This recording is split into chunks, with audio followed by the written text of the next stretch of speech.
rien par méchanceté. Il a raison.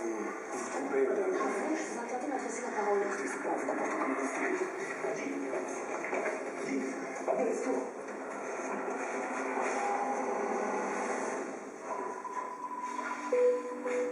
Quand Guy était arrivé aux urgences, il faisait une angine de poitrine.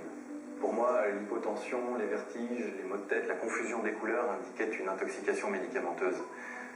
Même si Guy persistait à dire qu'il n'avait pris aucun médicament, j'avais mon hypothèse et je devais la vérifier.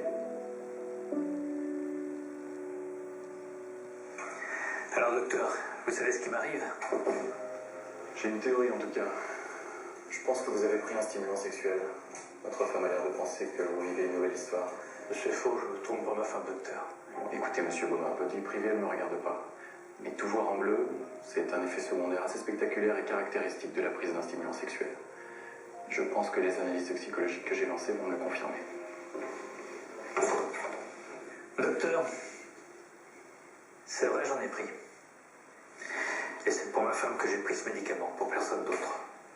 Et pourquoi vous me l'avez caché? Parce que c'est pas facile à avouer pour un homme. Je sentais que ça battait de l'aile dans mon couple. J'en ai parlé à un ami qui m'a conseillé de prendre un coach en développement personnel. C'est comme ça que j'ai rencontré Sven. C'est votre coach qui vous a suggéré de prendre du sildenafil? Non, il m'a juste appris à me mettre en valeur. Il m'a donné des conseils pour séduire ma femme, attirer son attention. Et ça a marché.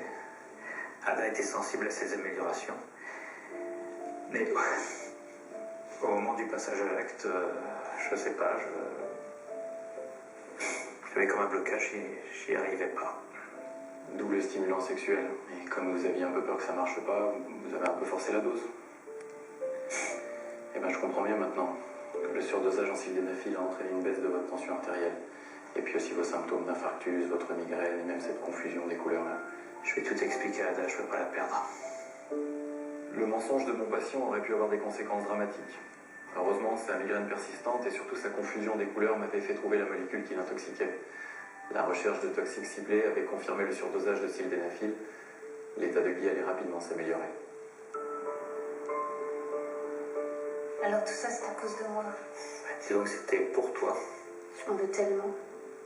Je voulais faire de toi un autre homme. Et résultat, tu as failli mourir. C'est de ma faute. Je supportais pas l'idée de te perdre.